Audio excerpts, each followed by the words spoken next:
Latihan Komando Malaysia adalah kursus lasak fizikal dan mental yang panjang, biasanya 3 hingga 5 bulan, merangkumi fasa darat, laut dan udara, mengajar teknik ikhtiar hidup, pertempuran khas, penyusupan, penggunaan bahan letupan, komunikasi, dan ujian akhir untuk melahirkan anggota komando yang kental untuk unit seperti 69 Komando Optim, dengan tumpuan pada ketahanan mental dan kebolehan mengatasi cabaran ekstrim. Fasa utama latihan Komando Malaysia. Latihan Komando Malaysia disusun secara berperingkat untuk menguji dan melatih pelatih secara menyeluruh, meliputi 3 fasa utama. Latihan pemanas badan fasa awal berlangsung di peringkat awal, biasanya di Kamp Sungai Udang selama sekitar 5 minggu. Memperkenalkan pelatih kepada kehidupan komando, membina ketahanan fizikal dan mental, serta mengajar kemahiran asas seperti abseiling, pemandirian dan kehidupan komando tanpa belas kasihan.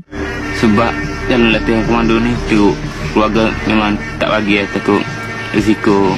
Tapi saya datang sini secara sembunyi tak bagi tahu dia bahawa saya nak masuk komando. Setelah saya sampai kat Melaka selama 2 minggu, baru saya kontak bagi tahu dia yang saya dah ada kat Melaka. So dia tak boleh buat apa sebab saya duduk kat Melaka lah. Dia tak dapat nak halang lah, tak dapat nak suruh saya balik. Sebab utama saya masuk komando memang saya minat komando. Sekali komando, selamanya komando. Saya tidak akan sekali-kali menyerah diri selagi saya masih ada kemampuan untuk menentang. Saya akan mengharumkan nama beri hijau dan juga rakan-rakan seperjuangan yang memakainya hingga akhir hayat saya. Ambil kedudukan. Tangan semua sekali di belakang, faham? Kau jangan sekali lepas tangan kau tu. Kau jangan sekali lepaskan tangan kau tu, faham? Kau lepas, kau terus patah balik. Kau mula dari sini balik, faham? Kau letak tangan kau kat belakang dulu. Okey, semai. Go!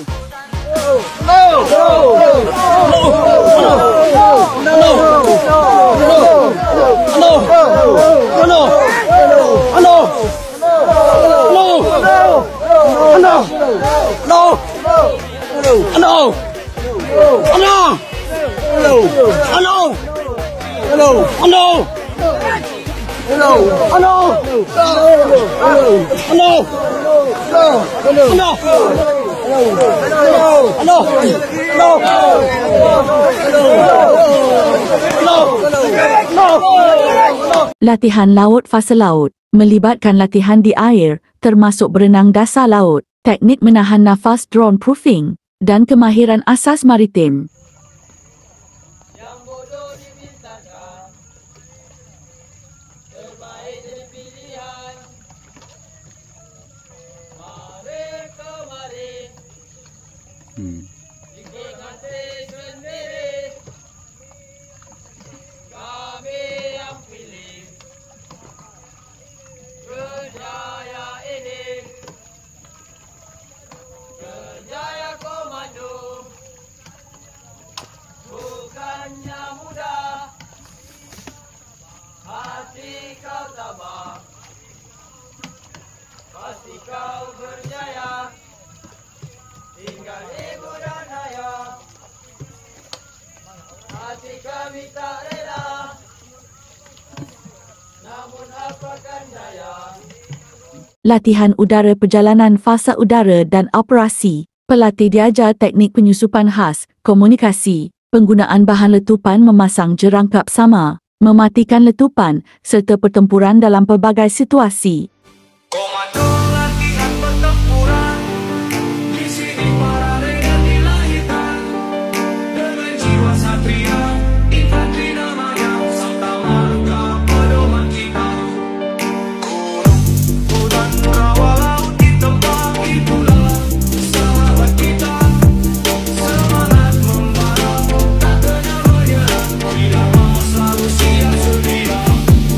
Di mana kami berada, merah putih selalu di dada. Tidak rela berkorban jiwa untuk bangsa dan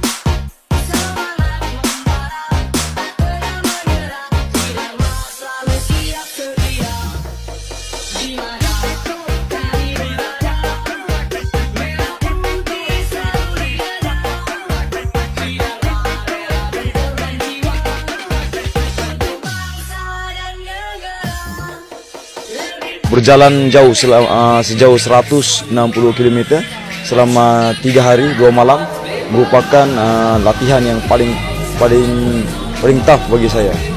Karena selepas saja latihan itu, badan-badan semuanya akan rasa sakit, efek daripada latihan tersebut. Latihan ini juga merangkumi perjalanan berbahaya di kawasan operasi, sering menggunakan sungai pada waktu malam dengan kanu. Aspek kunci latihan, ketahanan mental, penekanan kuat diberikan kepada mentaliti yang betul dan kebolehan mengatasi tekanan. Psikologi, kemahiran teknikal, pelatih menguasai teknik pertempuran jarak dekat, perangkap dan taktik penyusupan. Penyusupan dan operasi, melatih pergerakan senyap dan operasi di kawasan berbahaya. Tujuan, melahirkan anggota komando yang cekap, berdisiplin dan mempunyai daya ketahanan luar biasa untuk berkhidmat dalam unit elit seperti 69 Komando. Komando latihan pertempuran, di sini para reda dilahirkan dengan jiwa satria, infanteri namanya, serta marga pedoman kita. Gunung, hutan, rawa, laut ditembak, itulah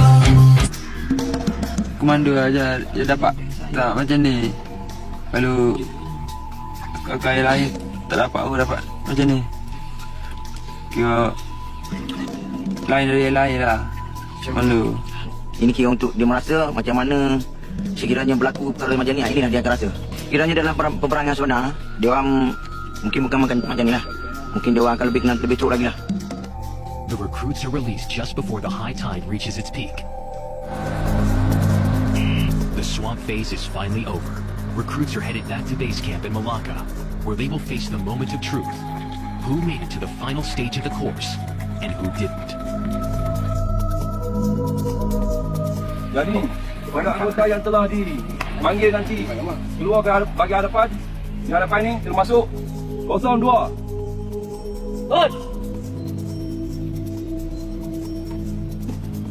Untuk 05. After a month of pushing their minds and bodies to the limit, it's game over for 15 recruits. Recruit 2 was caught disobeying orders and cheating. Instructors were forced to throw him out of the course.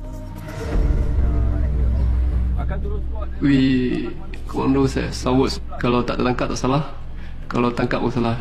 This mean you're not guilty if you not get caught. So I've been caught. That's mean I'm guilty. I'll be back. For the 103 men that remain, the course now becomes more tactical. Real soldiering skills that will turn hanya di Mati. them into commandos ready for the real world. GGK soldiers are world-renowned for their jungle warfare skills, a legacy from their beginnings in the 1960s. But modern warfare has changed.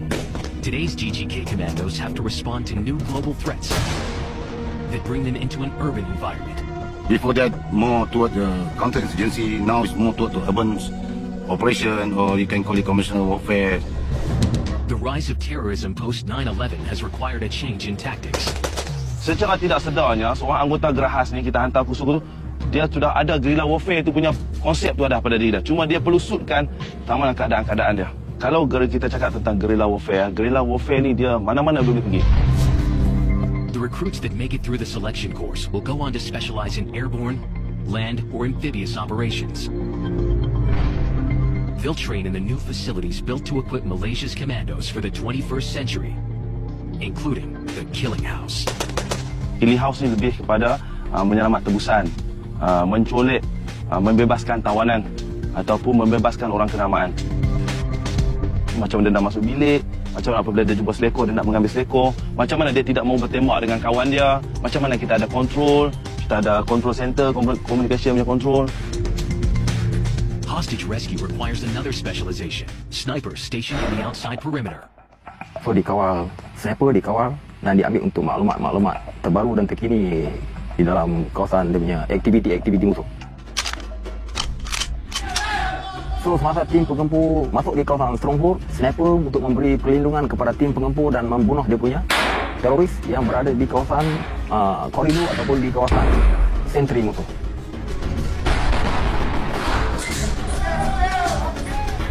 team is made up of 4 commandos. One to guide the hostage, and the others to cover them as they make their escape.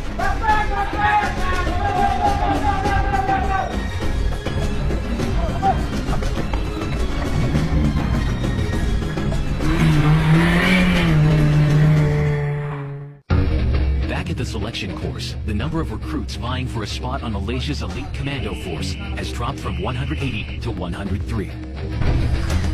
Those who remain have reached the final test, known by the commandos as escape and evasion.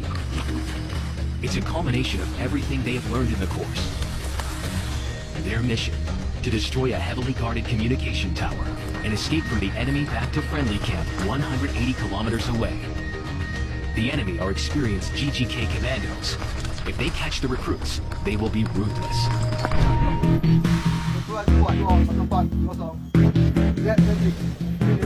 Di sini kita nak uji dia. Dia faham ataupun tidak apa yang Jyotis bagi kepada dia. Daripada mula hinggalah pernah. They will trek 10 kilometers through the jungle to reach their target. At 5 a.m. they must enter the area undetected, rig the tower with C4 explosives, destroy it, and escape through the jungle unnoticed. But the enemy are waiting in position. Recruit 14 has been chosen to lead the ambush. This is his moment to shine, as the fate of his entire team rests in his hands. Jadi di sini Truk Komando main peranan penting sebab kita menentukan menggunakan live. Rasa berbangga dipilih dan rasa orang atasan percaya pada saya nak jadi ketua untuk sebuah ni. Bapak saya betul-betul bangga dengan saya sebab dia seorang tentera. Sekarang ni yang pressure. Final preparations before the assault. Every man needs to know his role and the action to take when they hit the enemy. Once they set the explosives, they'll use a code word, goat snails, the signal for recruits to clear the target area and make a beeline to safety. But to get there, they have a long way to go.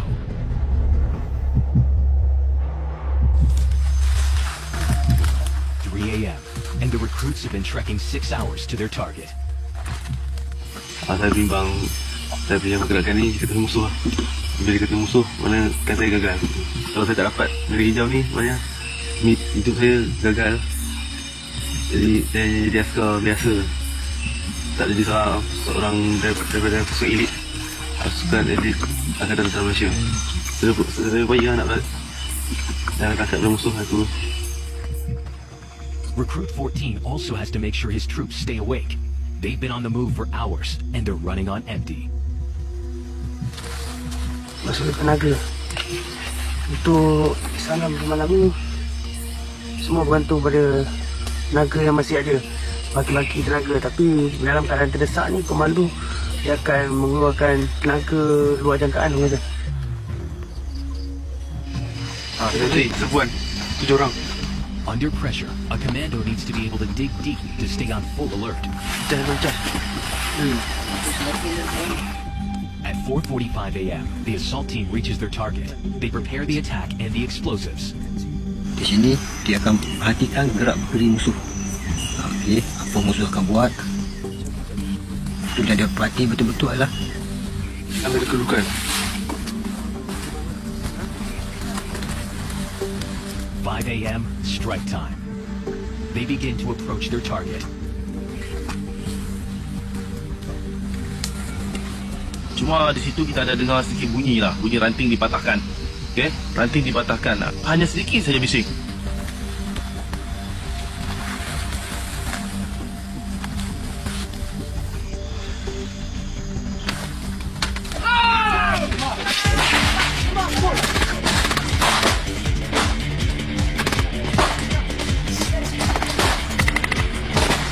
The rigging team moves in. While one team covers them, they set up the explosives. A smoke grenade heightens the confusion.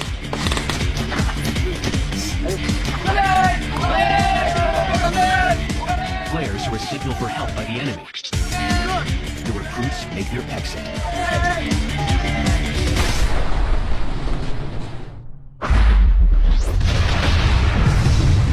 Secara keseluruhannya, saya bagi 80 ke 85% sukses. But it's not over yet. In groups of 10, they race back into the jungle to escape from the enemy. The enemy are real GGK commandos. They will hunt down as many of the recruits as they can. Sebagaimana yang siri-siri sebelum ni kan, memberitahu gambaran musuh memang dahsyat. Kalau ditangkap musuh memang dahsyat. Moments later, a group of recruits have been caught. They are about to be interrogated to find out who their officer is. 109. Belum tahu lagi tak? It's 45 minutes of excruciating pain.